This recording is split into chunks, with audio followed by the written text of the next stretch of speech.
But ಈ ತರ ಇದು ಕ್ಯಾನ್ಸರ್ ಕನ್ವರ್ಟ್ ಆಗುತ್ತೆ ಅನ್ನೋ ಒಂದು ಪರಿಕಲ್ಪನೆ ಕೂಡ ನಮಗಿಲ್ಲ. ಲಿಂಫ್ ನೋಡ್ ಲೆಫ್ಟ್ ರಿಮೂವ್ ಮಾಡಿ ಮೋಷನ್ ಬ್ಯಾಗ್ ಹಾಕಿದ್ರು. ಆಮೇಲೆ ಅವರಿಗೆ ಇಂಟರ್ನಲ್ ಬ್ಲೀಡಿಂಗ್ ಇಶ್ಯೂ, ಅದು ಪಿಸ್ತೂಲ್, ಅದು ಜಾಸ್ತಿ ಸಮಸ್ಯೆ. ಬಟ್ ಈ ಮೆಡಿಸಿನ್ ಶುರು ಮಾಡಿದ್ಮೇಲೆ ಅವ್ರು ಇನ್ನೂ ಬದುಕಿದ್ದಾರೆ. ಅಮ್ಮ ಇಲ್ಲಿಗೆ ಪುನರ್ಜನ್ಮ. ನಮಸ್ತೆ ಮೇಡಮ್, ಆಂಜನೇಯ ಅಂತೇಳಿ, ದಾವಣಗೆರೆಯಿಂದ. ತಾಯಿ ಪೇಷಂಟ್ ಲಕ್ಷ್ಮೀದೇವಿ ಅಂತೇಳಿ, 59 ವರ್ಷ. ಫಸ್ಟ್ ಟೈಮ್ ಕ್ಯಾನ್ಸರ್ ಆಗಿದೆ ಅಂತ ಹೇಳಿ ಗೊತ್ತಾಗಿದ್ದು ಮೇಡಮ್ 2019 ಅಲ್ಲಿ. ಅದು 3rd ಸ್ಟೇಜ್ ಬಾರ್ಡರ್ ದಾಟಿತ್ತು. ಸೊ ಅವಾಗ ಗೊತ್ತಾಯ್ತು ನಮ್ಗೆ ದಾವಣಗೆರೆಯಲ್ಲಿ ಆ ತರ ಬ್ಲೀಡಿಂಗ್ ಇದಾಗ್ತಾ ಇದೆ ಅಂತ ಹೇಳಿ ಟೆಸ್ಟ್ ಮಾಡ್ಸಕ್ ಹೋದಾಗ ಆವಾಗ ಗೊತ್ತಾಯ್ತು 3rd ಸ್ಟೇಜ್ ಆಲ್ರೆಡಿ ಕ್ರಾಸ್ ಆಗಿತ್ತು. ಸೊ ಇಮಿಡಿಯೇಟ್ ಹಾಸ್ಪಿಟಲ್ಗೆ ಶಿಫ್ಟ್ ಮಾಡಿದ್ವಿ. ಟ್ರೀಟ್ಮೆಂಟ್ ಸುಮಾರು ಅಲ್ಲಿ ಒಂದು 1 year 2 year ನಡೀತು ಟ್ರೀಟ್ಮೆಂಟ್. ಬಟ್ ಅಲ್ಲಿ ಯಾಕೋ ಸರಿ ಹೋಗ್ಲಿಲ್ಲ, ಆ ಟ್ರೀಟ್ಮೆಂಟ್ ಅಲ್ಲಿ ಸರಿ ಕಾಣ್ಲಿಲ್ಲ ನಮ್ಗೆ. ಸೊ ಇಮಿಡಿಯೇಟ್ ನಾನೇನ್ ಮಾಡಿದೆ, ಅಲ್ಲಿಂದ ಬೆಂಗಳೂರು ಶಿಫ್ಟ್ ಮಾಡಿದೆ 2022 ನಲ್ಲಿ. ಇಲ್ಲಿ ನಿಮ್ಮ ಪುನರ್ಜನ್ಮದಲ್ಲಿ ತಗೊಳ್ತಿದ್ದ ಕಸ್ಟಮರ್ ಒಬ್ರು ಸಿಕ್ಕರು ನನಗೆ. ಆವಾಗ ಈ ತರ ಟ್ರೀಟ್ಮೆಂಟ್ ಚೆನ್ನಾಗಿದೆ ಸರ್, ತಗೊಳ್ಳಿ ಅಂತ ಹೇಳಿದ್ರು. ಬಿಫೋರ್ ದಟ್ ನನಗೆ ಹೈದರಾಬಾದ್ ನಿಮ್ ಬ್ರಾಂಚ್ ಅಲ್ಲಿ ಕೂಡ ನನಗೆ ವಿಚಾರ ಮಾಡಿದ್ದೆ. ನಾನು ಅದನ್ನ ಇಲ್ಲಿ ಬೆಂಗಳೂರಲ್ಲಿ ಇರೋದು ಗೊತ್ತಿರ್ಲಿಲ್ಲ. ಸೊ ಯಾವಾಗ ನಾನು ವಿಚಾರ ಮಾಡಿದೆ ಹೈದರಾಬಾದ್ ಬ್ರಾಂಚ್ಗೆ, ಇಮಿಡಿಯೇಟ್ ಬೆಂಗಳೂರು ನಿಮ್ ಕಾಲ್ ಸೆಂಟರ್ ಇಂದ ಫೋನ್ ಬಂತು. ಸುಮಾರು ನನಗೆ 6 ತಿಂಗಳಿಂದಾನು ಕಾಲ್ ಬರ್ತಾನೆ ಇತ್ತು ನಿಮ್ಮ ಇದರಿಂದ ಪುನರ್ಜನ್ಮ ಸಂಸ್ಥೆಯಿಂದ. ಬಟ್ ನನಗೆ ಬರಕ್ ಪುರ್ಸೊತ್ ಆಗ್ಲಿಲ್ಲ. ಕೆಲಸದ ಒತ್ತಡ, ಹಾಸ್ಪಿಟಲ್ ಗಡಿಬಿಡಿ, ಇಷ್ಟೆಲ್ಲ ಟ್ರೀಟ್ಮೆಂಟ್ ಆಗ್ತಾ ಇದೆ, ಏನೋ ಒಂಥರ ಫ್ರಸ್ಟ್ರೇಷನ್ ಆ ಟೈಮಲ್ಲಿ. ಏನ್ ಮಾಡಿದ್ರೆ ಏನು ಇದಾಗ್ತಾ ಇದೆ ಅಂತೇಳಿ ಕಡೆಗೆ ನನಗೆ ಮತ್ತೆ ಇದ್ರದ್ದು ನಿಮ್ದು ಫೀಡ್ಬ್ಯಾಕ್ ರಿವ್ಯೂಸ್ ಎಲ್ಲ ನೋಡಿದಾಗ ತುಂಬಾ ಚೆನ್ನಾಗಿ ಇದಿತ್ತು. ರಿವ್ಯೂಸ್ ಎಲ್ಲ ತುಂಬಾ ಚೆನ್ನಾಗಿ ಬರ್ತಾ ಇತ್ತು. ಇವನ್ ನಿಮ್ಮ ಟ್ರೀಟ್ಮೆಂಟ್ ತಗೊಳ್ತಾರ ಪೇಷಂಟ್ಗಳನ್ನ ನಾನು ನೋಡಿದೆ. ಇವನ್ ದಾವಣಗೆರೆ ಸುತ್ತಮುತ್ತ ಸರೌಂಡಿಂಗ್ಸ್ ವಿಚಾರ ಮಾಡಿದೆ. ಇವನ್ ಅದು ರಿಸಲ್ಟ್ ಚೆನ್ನಾಗಿದೆ ಸರ್ ಪುನರ್ಜನ್ಮ ಅಂತೇಳಿ ಇದ್ ಮಾಡಿದ್ರು. ಇಮಿಡಿಯೇಟ್ ನಾನು ಇಲ್ಲಿಗೆ ಬಂದೆ, ಅಮ್ಮನ್ ಕರ್ಕೊಂಡು ಶಿಫ್ಟ್ ಮಾಡಿದೆ. ಇವನ್ ಡಾಕ್ಟರ್ ಆ ಟೈಮಲ್ಲಿ ಆಲ್ರೆಡಿ 4 ಸ್ಟೇಜ್ ಇತ್ತು ಅಮ್ಮನಿಗೆ. ಅದು ಕಿಮೋದಿಂದ ಇಮ್ಯುನೋಗೆ ಶಿಫ್ಟ್ ಆಯ್ತು. ಇಮ್ಯುನೋ 8 ಸೈಕಲ್ ಇಮ್ಯುನೋ ಆಯ್ತು, ಆದ್ರೂ ಅದು ಕಂಟ್ರೋಲ್ ಸಿಗ್ತಾ ಇರ್ಲಿಲ್ಲ. ಸೊ ಫೈನಲ್ ಸ್ಟೇಜ್ ಅಮ್ಮ ಇಲ್ಲಿಗೆ ಪುನರ್ಜನ್ಮ ಬಂದ್ರೆ ಬದುಕಿ ಇಲ್ಲೇ ಇರ್ಲಿ, ಇದರಿಂದ ನಿಮ್ಮ ಸಂಸ್ಥೆಯಿಂದ ನೋಡೋಣ, ದೇವ್ರ ಮೇಲೆ ಭಾರ ಹಾಕಿ ನಿಮ್ಮ ರಿವ್ಯೂಸ್ ಎಲ್ಲ ನೋಡ್ಕೊಂಡು ಇಲ್ಲಿ ಬಂದ್ವಿ. ಇವನ್ 3 months ಆಯ್ತು. ಈಗ 2 kids ಇದಾಗಿದೆ. ಇವನ್ ಅಮ್ಮ ಇವತ್ತು ಬದುಕಿದಾರೆ ಅಂದ್ರೆ ಎಲ್ಲ ಒಂದ್ ಕಡೆ ನನಗನ್ಸುತ್ತೆ ನಿಮ್ದು ಮೆಡಿಸಿನ್ ಕೆಲಸ ಮಾಡ್ತಾ ಇದೆ ಅಂತೇಳಿ. ಸೊ ಹಂಗಾಗಿ ತುಂಬಾ ಖುಷಿ ಆಗಿದೆ. ಪರವಾಗಿಲ್ಲ, ಚೆನ್ನಾಗಿದೆ ಮೆಡಿಸಿನ್ಸ್. ಓನ್ಲಿ ಬ್ಲೀಡಿಂಗ್ ಇತ್ತು ಮೇಡಮ್. ಅವರು ಅಲ್ಲೇ ಡಾಕ್ಟರ್ ಹತ್ರ ಇದ್ ಮಾಡ್ಕೊಂಡು ಕನ್ಸಲ್ಟ್ ಮಾಡ್ಕೊಂಡು ತಗೊಂಡಿದ್ರೆ ಆಗ್ತಾ ಇತ್ತು. ಬಟ್ ಅದು ಹೆಣ್ಮಕ್ಳದು ನಮ್ಗೆ ಗೊತ್ತಾಗ್ಲಿಲ್ಲ. ಅವ್ರು ಇವನ್ ನಮ್ಮ ಹತ್ರ ಕೂಡ ಡಿಸ್ಕಸ್ ಮಾಡ್ಲಿಲ್ಲ. ಬ್ಲೀಡಿಂಗ್ ಏನೋ ಮೊನೋಪಾಲಿಸ್ ಇದೆ ಅಂತೇಳಿ ಅವರು ನೆಗ್ಲೆಕ್ಟ್ ಮಾಡಿದ ಬಂದ್ರು. ಅಲ್ಲಿ ಒಂದು ಹಾಸ್ಪಿಟಲ್ ಹೋದ್ರು, ಸರಿಯಾಗಿ ಇದ್ ಮಾಡ್ಲಿಲ್ಲ. ಒಂದು ಟ್ಯಾಬ್ಲೆಟ್ಸ್ ಕೊಟ್ರು, ಅಲ್ಲಿಗೆ ಬ್ಲೀಡಿಂಗ್ ಸ್ಟಾಪ್ ಆಯ್ತು. ಮತ್ತೆ ಇವರು ಹೋಗ್ಲಿಲ್ಲ.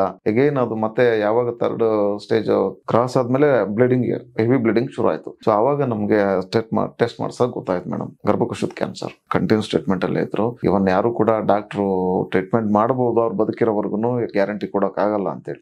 ಸೊ ಹಂಗಾಗಿ ನಾವು ಈಗ ಅನಿವಾರ್ಯ ನಮ್ಗೆ ಅವರು ಟ್ರೀಟ್ಮೆಂಟ್ ಮಾಡಿಸ್ತಾನೆ ಇದ್ವಿ. ಸಾಕಷ್ಟು ಕೀಮೋ ಆಗಿದೆ, ಆಮೇಲೆ ಇವನ್ ಆಪರೇಷನ್ ಕೂಡ ಆಗಿದೆ. ಆಮೇಲೆ ಇಮ್ಯುನೋಥೆರಪಿ ಇಲ್ಲಿ ಬೆಂಗಳೂರು ಶಿಫ್ಟ್ ಮಾಡಿದ್ಮೇಲೆ ನಾನು ಇಮ್ಯುನೋಥೆರಪಿಗೆ ಬಂದೆ. ಇಮ್ಯುನೋಥೆರಪಿ ಆದ್ರೂ ಕೂಡ ಅವ್ರಿಗೆ ಎಲ್ಲೋ ಒಂದ್ ಕಡೆ ಇದಾಗ್ತಾ ಇತ್ತು, ಅದು ಕಂಟ್ರೋಲ್ ಸಿಗ್ತಾ ಇರ್ಲಿಲ್ಲ ಆ ಡಿಸೀಸ್ ಅದು ಅವ್ರಿಗೆ. ಸೊ ಹಂಗಾಗಿ ನಾನು ಇಮಿಡಿಯೇಟ್ ಏನ್ ಮಾಡಿದೆ, ಇಲ್ಲಿಗೆ ಶಿಫ್ಟ್ ಮಾಡಿದೆ.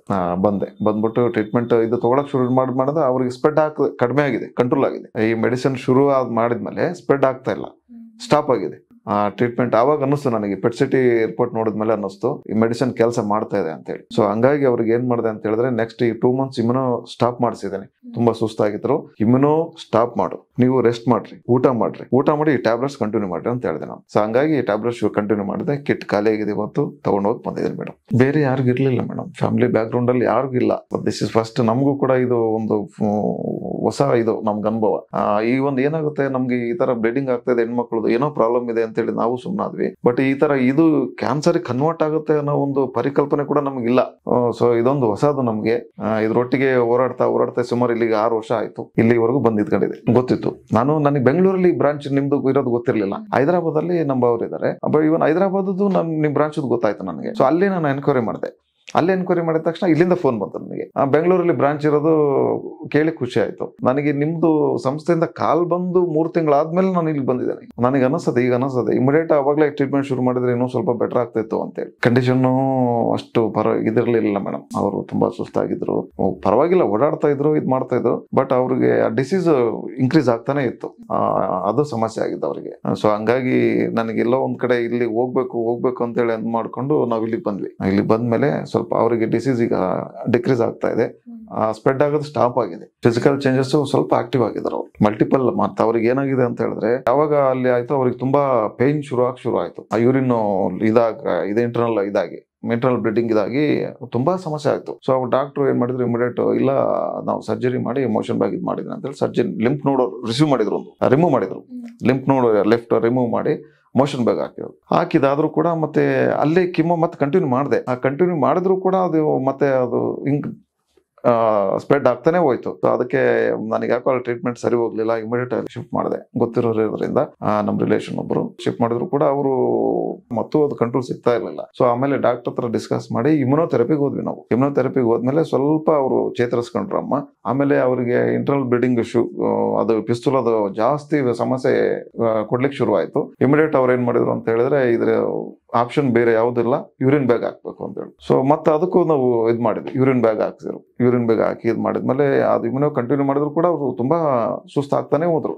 ನಾವ್ ಯಾವಾಗ ಇದು ಸರಿ ಹೋಗಲ್ಲ ಅಂತ ಗೊತ್ತಾದ್ಮೇಲೆ ಇಮಿಡಿಯೇಟ್ ಇಲ್ಲಿ ಬಂದ್ವಿ ಮೇಡಮ್. ಆರಾಮಿದ್ದಾರೆ, ಸ್ವಲ್ಪ ಆಕ್ಟಿವ್ ಇದಾರೆ, ಪರವಾಗಿಲ್ಲ. ಈ ಟ್ಯಾಬ್ಲೆಟ್ಸ್ ತಗೊಳಕ್ ಶುರು ಮಾಡಿದ್ಮೇಲೆ ಸ್ವಲ್ಪ ಆಕ್ಟಿವ್ ಆಗಿದ್ದಾರೆ, ಮಾತಾಡ್ತಾರೆ, ಇದ್ ಮಾಡ್ತಾರೆ, ಫುಡ್ ತಗೊಳ್ತಾರೆ. ಇವನ್ ಸ್ಟಿಕ್ ಹಿಡ್ಕೊಂಡು ಕೂಡ ಓಡಾಡ್ತಾರೆ. ಅವರೇ ಸ್ವಲ್ಪ ಓಡಾಡ್ತಾರೆ. ತುಂಬಾ ಮಲ್ಟಿಪ್ಲಿಕೇಶನ್. ನಾನು ಅಂದ್ಕೊಂಡೆ ನಮ್ ತಾಯಿ ನೀನ್ ಬದುಕಲ್ಲ ಅಂದ್ಕೊಂಡೆ ನಾನು. ಮೇ ಬಿ ಇನ್ನೊಂದು 2-3 ಮಂತ್ಸ್, 1 ಮಂತ್ ಮ್ಯಾಕ್ಸಿಮಮ್ 3 ಮಂತ್ಸ್ ಅಂದ್ಕೊಂಡಿದ್ದೆ ನಾನು. ಬಟ್ ಈ ಮೆಡಿಸಿನ್ ಶುರು ಮಾಡಿದ್ಮೇಲೆ ಅವ್ರು ಇನ್ನೂ ಬದುಕಿದ್ದಾರೆ. ಡಾಕ್ಟರ್ ಏನಿಲ್ಲ ಮೇಡಮ್, ಅವ್ರು ನೋಡಿ ಇಮ್ಯುನೋಥೆರಪಿ ಕಿಮೋ ಬೇಡ, ಇಮ್ಯುನೋಥೆರಪಿ ಕಂಟಿನ್ಯೂ ಮಾಡಂಗಿದ್ರೆ ನನ್ನ ಸಜೆಷನ್ ಇಮ್ಯುನೋ ಬೆಟರ್. ಮತ್ತೆ ಕಿಮೋ ಮಲ್ಟಿಪಲ್ ಇದರಿಂದ ತಡ್ಕೊಳಕ್ ಆಗಲ್ಲ ಅವರಿಗೆ. ಅವ್ರು ಯಾವಾಗ ಸುಧಾರಿಸ್ಕೊಂಡು ಇದು ಮಾಡ್ತಾರೆ, ಇಮ್ಯುನೋ ಕಂಟಿನ್ಯೂ ಮಾಡಿ, ಈ ಟ್ಯಾಬ್ಲೆಟ್ಸ್ ಕಂಟಿನ್ಯೂ ಮಾಡಿ, ನಿಧಾನಕ್ಕೆ ಸರಿ ಹೋಗುತ್ತೆ ಅಂತ ಹೇಳಿದ್ರು. ಬಟ್ ಡಯಟ್ ಶೀಟ್ ಎಲ್ಲ ಕೊಟ್ಟಿದ್ದಾರೆ, ಅದ್ರ ಪ್ರಕಾರನೇ ಮೇಂಟೈನ್ ಮಾಡಿ, ಫುಡ್ ಏನ್ ಕೊಡಬೇಕು ಏನ್ ಕೊಡಬಾರ್ದು ಡಯಟ್ ಶೀಟ್ ಇದೆ, ಅದನ್ನೇ ಮೇಂಟೈನ್ ಮಾಡಿ ಅಂತ ಹೇಳಿದ್ರು madam. Thank you madam, thank you.